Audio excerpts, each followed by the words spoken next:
गांव में एक दिन रात के वक्त अचानक ही एक झोपड़ी में आग लग गई। इस दौरान घर के सभी लोग झोपड़ी से बाहर थे, बस एक बहू झोपड़ी के अंदर रह गई थी। ऐसे में पूरे गांव में हल्ला हो गया कि महेश की पत्नी जलकर मर गई है। हर कोई महेश के लिए दुख जता रहा था।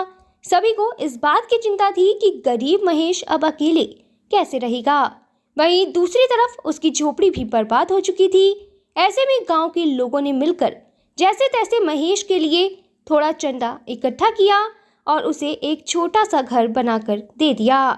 महेश के साथ उसके माता पिता और उसका एक छोटा भाई रहा करते थे। उसकी पत्नी के कोई भी बच्चे नहीं थे। महेश पत्नी की मौत के बाद किसी और के घर में रह रहा था। जब तक उसका नया घर नहीं बना था वह वहीं पर रहता था। ऐसे में जब उसका घर बनकर तैयार हो गया तो सभी लोग वहां पर शिफ्ट हुए। दरअसल यह घर वहीं पर बनाया गया था जहां पर उसकी पत्नी जलकर मर गई थी। जिस वक्त इस घर का मुहूर्त किया गया तो ऐसे में यहाँ एक पूजा रखी गई थी। यह पूजा पूरी तरह से खराब हो गई क्योंकि पूजा के वक्त तेज तेज बारिश होने लगी थी, जिससे उसे बीच में ही रोकना पड़ा और उसका पूरा परिवार इस घर में बिना पूजा के ही एंट्री ले गया। हालांकि इस घर में उन्हें एक पल भी सुकून नहीं मिला था। उन्हें रोज रात को डरावनी आवाजें आती थी। कई बार तो उनका घर अपने आप ही गर्मी से तपने लगता था। रात के वक्त भी गांव में जब मौसम ठंडा रहता था तो ऐसे में महेश का घर इकलौता ऐसा घर था जो कि गर्मी से तप रहा होता था। हालांकि उसके परिवार वालों को फ्री में बना बनाया घर मिल गया था। इस बात का जिक्र किसी से नहीं किया। तो फ्रेंड्स, वीडियो में आगे बढ़ने से पहले यहाँ आपके लिए एक इम्पोर्टेंट जानकारी है।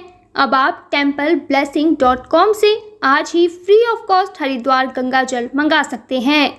हमारी वेबसाइट से आपको फ्री में अब जब गंगा जल मिल रहा है तो आप इसके बारे में अपने फ्रेंड्स और कलीग्स को ज़रूर बताएं, जिससे कि वह भी इसका लाभ उठा सकें। वैसे अब आप templeblessing.com से गंगा जल लेने के अलावा घर बैठे पूजा बुक भी करा सकते हैं। ज़्यादा जानकारी के लिए हमारी वेबसाइट पर ज़रूर विजिट करें। तो चलिए हम वीडियो में आगे बढ़ते हैं। ऐसे ही कुछ दिन बीत गए। इस घर में कई बार महेश और उसके माता पिता को औरत के चीखने की आवाज़ भी सुनाई दी। कई बार इन्हें इस घर में एक औरत की परछाई भी दिखाई देती थी जो कि उन्हें अपने साथ ले जाने की बात करती थी। एक दिन महेश की शादी गांव की ही एक गरीब लड़की से करवा दी गई। यह लड़की अपने घर की इकलौती बेटी थी और इसका गांव में एक पक्का मकान हुआ करता था। ऐसे में जब यह लड़की शादी करके महेश के घर गई तो ऐसे में महेश और उसके परिवार वालों ने उस पर दहेज का दबाव बनाना शुरू कर दिया। इतना ही नहीं, वह उस लड़की को मारने पीटने भी लगे थे। एक दिन महेश शराब पीकर घर आया और उसने अपनी नई पत्नी के साथ मारपीट की, पर अचानक ही महेश को कोई मारने लगा।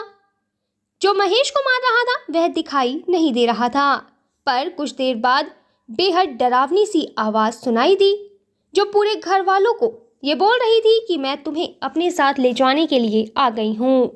दरअसल यह आवाज़ महेश के परिवार को ये बोल रही थी कि मैं तुम्हें इस बेचारी लड़की के साथ कुछ भी गलत नहीं करने दूंगी। जिस तरह तुमने मुझे बर्बाद किया है, मुझे मारा है, मैं इस लड़की के साथ वो नहीं होने दूंगी। ऐसे में अब धीरे धीरे पूरा परिवार एक साथ एक कमरे में डर के मारे इकट्ठा हो गया। सभी कांपने लगे थे। वहीं महेश की नई पत्नी एक कोने में पड़ी हुई थी क्योंकि उसके शरीर पर बेहद चोटें लगी हुई थी। ऐसे में उसी के पास से ही अब एक जला हुआ शरीर अपने आप दिखने लगा। यह शरीर किसी और का नहीं बल्कि महेश की पहली पत्नी का था, जो कि महेश के कर्मों की वजह से मर गई थी। दरअसल महेश ने अपनी पत्नी को जिंदा जलाकर मार दिया था। इसमें उसके परिवार ने भी उसका साथ दिया था। अब उसकी पहली पत्नी की आत्मा अपना बदला लेने आई थी। महेश की पत्नी ने पूरे परिवार को बेहद जोर जोर से पीटा और उन्हें गांव वालों के सामने ले जाकर सच बता दिया। अब महेश की पत्नी की आत्मा ने पूरे गांव वालों को ये कह दिया था कि महेश अगर जिंदा रहा तो वह इसी तरह कई लड़कियों से पैसे लूटकर उन्हें मारता रहेगा और उसका परिवार भी इसमें उसकी मदद करेगा।